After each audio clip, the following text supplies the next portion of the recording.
morning, everybody. Today I'm going to take you through the garden and show you like different pests and how to get rid of them or control them. We will start with the sunflowers. So almost all my sunflowers have the sunflower moth caterpillar, and it's just a moth that comes at night and they lay their eggs and then they hatch into the little worms. So what I will do is get a bucket of hot water with Dawn dish soap or cast iron soap and kind of drown them. It's not nice when you think about it, but like, I love my sunflowers and they're beautiful. So they just cover the entire head with like webs. See if I can find one. They do a ton of damage really fast. See how the little holes right there? Yeah, one fell on my hand. So that is what they look like right there. This right here, yeah, that's their webs. Oh my goodness. So something literally ate like half of my sunflower. I don't know what it was, but it's gone.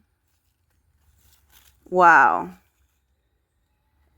It must be like a bird. I'm guessing a bird went and poked at it because it was up here. I don't know what else would have ate it. Last time I grew them, they only got like 3 feet tall, but I staked them to the ground this time, and now they're like 6 feet tall. So it's hard for me to pluck out all the worms.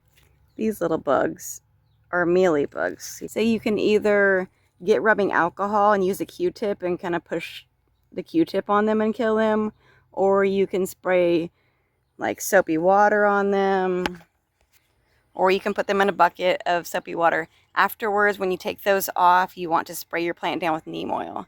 Neem oil is a big one. Also, nasturtiums keep the bugs away. They also taste really good. You can eat nasturtiums. You can eat flowers or the leaves. They taste really good, just raw. You can put them in some salads. They're a little bit of a spicy, peppery taste, but I enjoy them. I don't have any right now because 1, I've eaten them all. And 2, they're kind of hard to grow in my garden anyways. Marigolds just go crazy. You can also eat marigolds.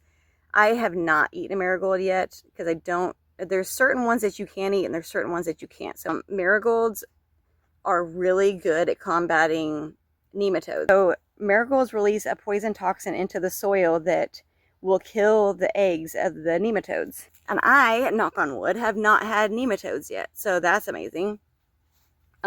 You can also mulch your marigolds after they're dried up. You can put them in the soil like fall, and that will combat a lot of nematodes or other bugs in the soil.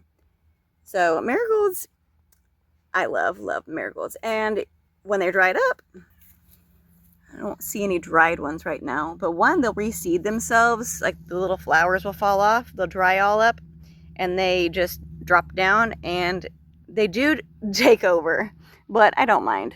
I keep them on the outskirts of the garden. So these are all just seeds that I've kept. I have so many seeds, but you know what? They're multi-purpose. They do amazing. So yeah, you just pop these off, let them dry out really well, and then put them into a paper bag. The biggest pests are on the tomato plant are the hornworms. Now, thank goodness that I don't have any hornworms yet. They are really destructive really fast. So you can tell that there's hornworm damage when your leaves start disappearing. Now, hornworms, they are this nasty little, they start out super small, but they can get like as big as your finger, probably around that big. And they're just these like neon green bugs with a little horn on the top of their head. Usually we'll grab scissors. I will just cut through them. Also, fun fact, hornworms glow in the dark. So if you use a black light at nighttime, that is the fastest way to find them. They glow because they're like a neon green. Catch them while they're small, they do less damage. But if you wait till like you see them, it's already pretty much too late. Also, certain wasps will lay eggs on top of the hornworm. So if you see a hornworm with a bunch of little white eggs on it, don't kill those. Those eggs, when they hatch, will go inside of that worm and they'll eat it from the inside out and kill it. So those are the good kind of hornworms that you want. This is Boudin, our neighbor's donkey. So early on, when my asparagus plants were super small, they were covered in aphids. Aphids are like these tiny little mine were green. There's a range of colors, but mine were little green bugs, and they just suck the sap out of your plants. Like, here's some of the damage that was done. It's really not so bad, but that's what it looks like after they're gone. And they were covered. So how I fixed that is soap and water. I used some Dawn dish soap. I put it in a spray bottle, and I just sprayed. And it took like 2 or 3 days, and they were gone. So I combated those, and now my plant is doing,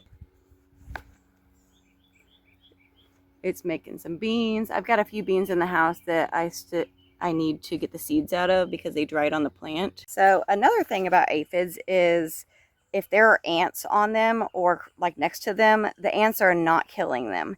They are actually milking them. They're like massaging them because the aphids take out like a sweet syrup, and then the ants will eat that sweet syrup. So they're basically like keeping them alive, steal their syrups that the aphids are sucking out of the plant. It's pretty messed up.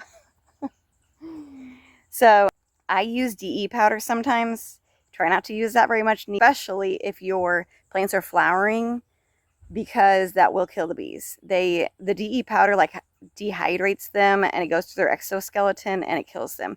So I only use DE powder on certain things. So my olive tree actually had carpenter ants on it. And carpenter ants are not, they're like really big ants. I don't know if they're anywhere else besides Florida. And they hurt really bad. They bite. And they also will kill a tree. They'll go down to the roots, and they'll just eat the roots and completely ruin the tree. So I started seeing some damage on my olive tree. Some of the stems started turning brown. So I found the carpenter ant. So I used the DE powder. I got this puff sprayer, and I just put it on the ground around the plant, and that killed them. It got through their exoskeleton. It did take a little bit, but they're gone. So thank goodness for DE powder.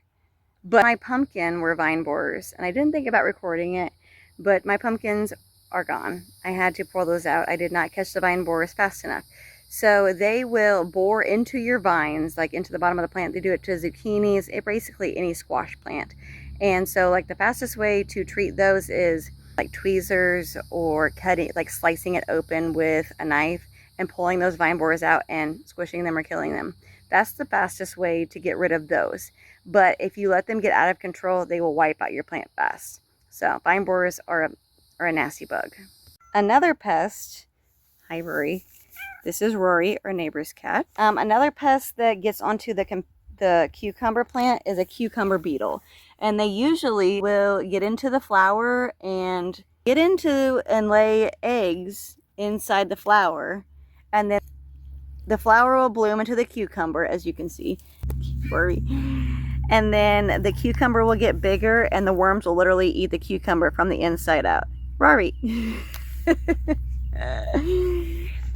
So those stink real bad. I don't like cucumber beetles. This is Waffles. He is a little mini zebu, and he is the neighbor's cow.